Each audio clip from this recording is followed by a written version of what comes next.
So hi friends, ఇక్కడ APDSC టెట్లో అడిగిన ఒక క్వశ్చన్ చూద్దాం మ్యాథ్స్ నుండి. ఒక వృత్తాకార షీట్ యొక్క చుట్టుకొలత 154 మీటర్స్ అయితే దాని వైశాల్యం ఎంత అని అడుగుతున్నాడు. సో ఫస్ట్ ఆఫ్ ఆల్ ఇచ్చిన డేటా రాద్దాము. సో వృత్తాకార చుట్టుకొలత 154 మీటర్స్ అని ఇచ్చాడు, అదే తీసుకుందాం. సో వృత్తం యొక్క చుట్టుకొలత ఫార్ములా ఏంటి? 2πr. 2πr is equal to 154 metres తీసుకుందాం అనమాట.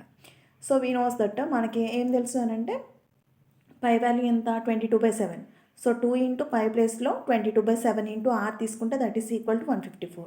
ఇప్పుడు సింప్లిఫై చేద్దాం. ఆర్ని కార్ కావాలి కాబట్టి ఆర్ని అక్కడే ఉంచుతాము. సో రిమైనింగ్ డినామినేటర్లో ఉన్న 7ని అటువైపు పంపిస్తే న్యూమరేటర్కి వెళ్ళింది అనమాట. So 154 into 7 divided by, so న్యూమరేటర్లో ఉన్న 2 అండ్ 22 కిందకు వెళ్తాయి. 2 ఇంటూ 22.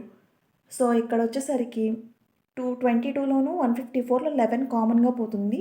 ఇక్కడ 22లో 2 టైమ్స్, 154లో వచ్చేసరికి 14 టైమ్స్ పోయిద్ది అనమాట. అగైన్ 2 టేబుల్ 2లో 1 టైము అండ్ 14లో 7 టైమ్స్ పోతుంది.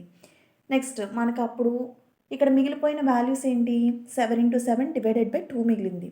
సో ఫైనల్గా ఆర్ ఏమైంది అని అంటే 49/2. ఇప్పుడు వైశాల్యం కనుక్కోవాలి కదా. పై ఆర్ స్క్వేర్ అనేది వైశాల్యం యొక్క ఫార్ములా. సో పై వాల్యూ ఎంత? 22/7 ఇంటూ 49 ఇంటూ 49/2 ఇంటూ 49/2. ఎందుకంటే ఆర్ స్క్వేర్ ఉంది, ఆర్ని 2 టైమ్స్ రాసుకోవాలి కాబట్టి. ఇక్కడ సింప్లిఫై చేస్తే మనకు ఫైనల్గా ఏం మిగులుతుంది అని అంటే 11 ఇంటూ 7 ఇంటూ 49/2. సో ఫైనల్గా మల్టిప్లై చేస్తే 3773/2. సో దాన్ని ఇంకా సింప్లిఫై చేస్తే 1886.5 మీటర్ స్క్వేర్. ఎందుకనంటే వైశాల్యం కదా. సో మీటర్స్ కాస్త మీటర్ స్క్వేర్గా ప్రమాణాలు వస్తాయి అన్నమాట. So I hope this question is helpful for you. Thank you.